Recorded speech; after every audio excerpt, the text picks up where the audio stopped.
જય બોલાવવામાં જે કાંઈ પાપ લાગે, હિતેશભાઈ, જયંતિભાઈ, ભીમજીભાઈ, માધાભાઈ, ગગજીભાઈ અંટાળાની હાથ પેઢી સુધી હું લેતો જાય. કાલે જે પ્રમાણમાં તમે પાકો માલ કાપશો ને એ પ્રમાણમાં જય બોલાવો. આજે હું કોઈની પાછળ ભજન કરવા આવ્યો છું, કાલે મારી પાછળ ભજન થાય. એટલે બે હાથ જોડીને પ્રણામ કરું. જય બોલાવવામાં છે ને આપણને પુણ્ય મળે. જય જ કહેતા જપનું પુણ્ય મળે, ય કહેતા યજ્ઞનું પુણ્ય મળે. ત્યારે જય બોલાવવામાં આવે છે. જય બોલાવો એટલે દિવ્ય આત્મા જે અહીંથી સ્વર્ગવાસમાં ગયા છે એમની પાછળની જે કાંઈ જય બોલાવે ને એને પુણ્ય મળે. કોઈ ભાવથી આવ્યા હોય, કોઈ પ્રભાવથી આવ્યા હોય, કોઈ અભાવથી આવ્યા હોય, પણ જે કાંઈ નિમિત્તે હું તમે ભેળા થયા છે ને ભગવાનના 5 નામ લેવા માટે ભેગા થયા છે. અહીંથી આગળ એમ કહેવામાં આવ્યું હોય કે ફલાણી જગ્યાએ ફલાણું કામ છે ને તમારે આવવાનું છે, તો તમે આમાંથી લગભગ 30 જણા એવું કહો મારે કામ છે, કાલે આમ જવાનું છે, કાલે ઓલું જવાનું છે. એ બધુંય આપણે સાઈડમાં મૂકીને એક સારા કામ માટે હું તમે ભેળા થયા હોય ત્યારે કાંઈ ન કરો તો કાંઈ નહીં, પણ મને તમને ઈશ્વરને જે ભજવાનો અવસર મળ્યો છે આ દિવ્ય આત્મા બાની કૃપાથી, બાના આશીર્વાદથી, બાના કાંઈક એવી 5 માળાઓથી હું તમે ભેળા થયા હોય ને તો બાના નામની 5 જય બોલાવી મારી ને તમારી ફરજિયાત હોવી જોઈએ. મારી પાછળ જય બોલાવશો, મારા બાપની પાછળ જય બોલાવશો, તમારી પાછળ જય બોલાવડાવશો, પણ આજનો એક એવો નિમિત્ત બન્યા છીએ કે મહાદેવની કૃપાથી, માની કૃપાથી 5 જય બોલાવવામાં કઈ વાંધો નહીં. એમ થોડોક સાઈડમાં ઈગો મૂકી દેવો, અભિમાન થોડુંક મૂકી દેવું, હું કંઈક છું મને કંઈક બોલાવ્યો નહીં, એ બધું સાઈડમાં મૂકી દેવની હાજરી ભરવાની હોય ત્યારે બોલીએ શ્રી રામચંદ્ર ભગવાન કી, શ્રી સિદ્ધેશ્વર મહાદેવ કી, શ્રી કષ્ટભંજન દેવ કી, શ્રી રામદેવજી મહારાજ કી, શ્રી સત્ય સનાતન ધર્મ કી. હરિ નમઃ પાર્વતી પતિ હર હર મહાદેવ. 144 વર્ષ પછી આ કુંભનો અવસર આવ્યો છે. આમાં જેટલા સ્નાન કરવા ગયા છો એને ખૂબ ખૂબ ધન્યવાદ, અને નથી ગયા એને માટે એમ કહું છું કે 10 કામ પડતા મૂકીને એકવાર જઈ આવજો. કેમ કે આપણે એવા સાક્ષીઓ બનશું કે 144 વર્ષ પછી કુંભનો મેળો આવ્યો, રામ મંદિરની પ્રતિષ્ઠા થઈ, એના સાક્ષી હું તમે બનશું. આવનારી પેઢીઓને ખબર હોય કે ન હોય દઈ દો. અત્યારે અટાણે જે પીતા હોય ને આપો, ચાની વાત છે. અહીંથી જે કાંઈ બોલો એની જવાબદારી મારી રહે, તમે હું સમજો એની જવાબદારી તમારી. પણ કેના સાનિધ્યમાં બેઠો છો, કયા અવસરે બેઠો છો, એ બધી મને સજાગતાની ખબર છે.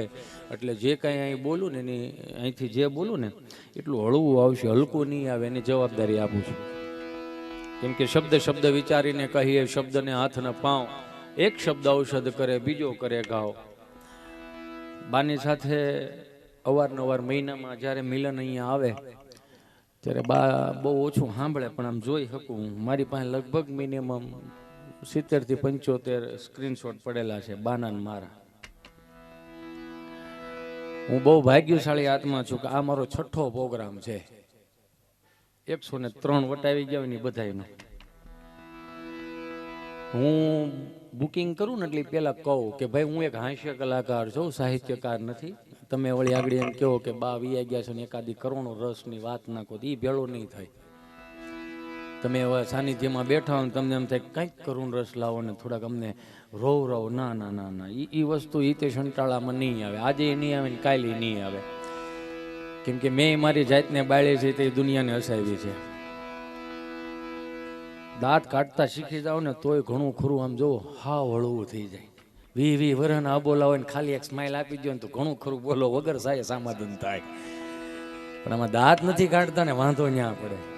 તમે એ બાપુ 20 વર્ષના અબોલા હોય ને ખાલી દાંત કાઢી લ્યો ને તોય સમાધાન થઈ જાય. પણ એમાં શું છે, આપણામાં એક એવી અકડતા આવી ગઈ છે કે અહીંથી મેં એમ કીધું કે ભાઈ જય બોલાવો, બરોબર છે. તો એ અમુક આમ હાથ ઉજા કરે ને અમુક ભાઈ એ તો કીધે રાખે ભાઈ આપણે સમજ્યા એ તો એવા આવે જ રાખે. આ તો સભો પહેરી ન થાય એટલે એ તો આપણે અહીંયા ક્યાં આપણા બાપુજીનું જાય છે એમ કરીને આવું બધું ત્યાં રાખે સમજ્યા. પણ મેં એમ કીધું ને કે તમારી હાથ પેઢીના પાપ હું લઈ લઈ મારી હાથ પેઢી સુધીના તો કેવાય કે હાલ ઘડીક મૂકી દે ને ભાઈ પછી ખાવ પાપ લેવા આવ્યો છે. બે હાથ જોડીને પ્રાર્થના કરું. ભજન હોય ને ભજન ભજતા શીખી જાય ને એને નારાયણ મળે એવા ભજન છે. કેટલી કૃપા છે આ બધા મહાત્માઓની આત્માઓની કે આ કેટલા શાંતિ પ્રતિક હશે કે મને તમને ભજન શીખવાડી ગયા. નકર એવા ભાઈ લાલભાઈ એવું કીધું કે એવો પવિત્ર આત્મા હોય ને એની પાછળ જ ભજન થાય. નકર સીધું 5મું 6મું 7મું ઠપકારે કે ભાઈ ગયા આવે એની વાંહે થોડું રો કકળાટ કરાય ભાઈ દાબો નહીં. પણ ગરુડ પુરાણ એવું કહે છે, મેં સાંભળેલું છે ને મને કોઈ મહાત્માઓના પાસેથી મળેલી વાત એવી છે કે ગરુડ પુરાણની અંદર 12 દિવસ જીવાત્માને માયા છોડતા વાર લાગે એટલે આપણે 12મું રાખીએ છીએ. પછી આ 6ઠું ને 7મું નાખે ને એમાં પછી કે પિતૃ નડે છે કેમ કે એને 6 દી સુધી તો છૂટતા વાર લાગી હોય. તમે એક નૈનામની રૂમ હોય, આપણે રાજકોટ રૂમ રાખ્યું હોય, મુંબઈ રૂમ રાખ્યું હોય, સુરત રૂમ રાખ્યું હોય કે 1.5 વર્ષ 2 વર્ષ સુધી આપણે એમાં એકની એક રૂમમાં રહ્યા હોય છતાં એને છોડતા જીવ નથી હાલતો. 107 વર્ષ 106 વર્ષ 103 વર્ષના આયુષ્યની અંદર એને કેટલાય એવા દિવસો જોયા હશે. ભૂખના દિવસો જોયા હશે, તરસા દિવસો જોયા હશે, કકળાટના દિવસો જોયા હશે, પ્રેમાળ દિવસો જોયા હશે, પ્રસંગો જોયા હશે, હારા મોળા બધાય પ્રસંગો જોયા હશે. એ છતાંય એને ગળે ઘૂંટડા ઉતારી ગયા ને તે 107 વર્ષ જીવી શકે. સમજો, માફ કરજો અહીંયા બેઠેલા તમામને હું કહું છું, મારું આયુષ્ય તો બહુ લાંબુ છે જ નહીં, હું તો જાહેરમાં કહું છું. હું ખાલી એટલું કહેવા માંગુ છું કે 107 વર્ષ જીવી કેમ હકી તમને ખબર છે? હારો ખોરાક હોય તો જીવી હકી, વાત આપણે બધાની સાચી વાત છે. પણ કોઈની બળેતરા ન કરી હોય ને તોય સારું જીવી શકે. હો, આપણા આયુષ્ય એમ ઘટી ગયા છે કોકની બળેતરા કરી કરીને. અરે જો હોય તો જોઈ લેજો, છૂટું ન થાય તો મને સંભાળજો. 2 વર્ષ ઘટી જાય આમાં. ભેં લાવ્યા પણ દોવા નહીં દે, જોવો જોઈ લેજો. 1.5 વર્ષ એમાં ઘટી જાય. ગાડી લાવ્યો પણ ભટકાવ્યા વગર નહીં રહે, એના બાપે ક્યાં કઈ સારા કામ કર્યા છે. આમાં 2 વર્ષ આમાં ઘટી જાય છે. વાંધો આપણો કાંઈ નથી. મનુષ્યને એકને દાંત કાઢવાનું વિચારવાનું બોલવાનું આપ્યું. મનુષ્ય દાંત કાઢતો હોય ને માણસ દાંત કાઢતો હોય તો રૂડો બહુ લાગે. તમે જોઈજો ક્યાં દાંત કાઢવાનું કોની હામાં કાઢવાનું એમાંય પ્રકાર આવે. એકલા હિતેશ અંટાળો કંઈ પોપડામાં કાલે સવારે માઇક લઈને ખાલી એમને ઘોડી લઈને એમને કહેતો દાંત કાઢો તો 5 જણા આવીને તમે મને ગાડીમાં પૂરીને મૂકી આવો કે નહીં ઘેરે.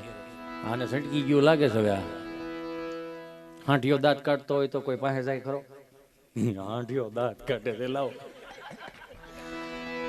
માણસને એકને જ આપ્યું છે દાંત કાઢવાનું. હસી લ્યો બસ, બીજું કાંઈ નથી આ જીવનમાં.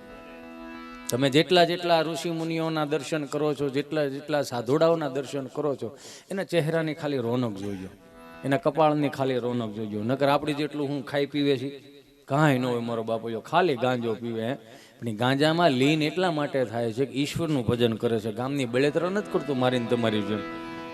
સવારમાં કદાચ ગમે એવી ભાખરી ચડાવી હોય ફૂલેલ દડા જેવી, હવા હોગ્રામ માખણ નાખો, પણ એ માખણ ખાઈને ગામની જ બળેતરા કરવી હોય તો એને એ માખણ ન હોદે. તમે સમજાય એને વંદન છે આ.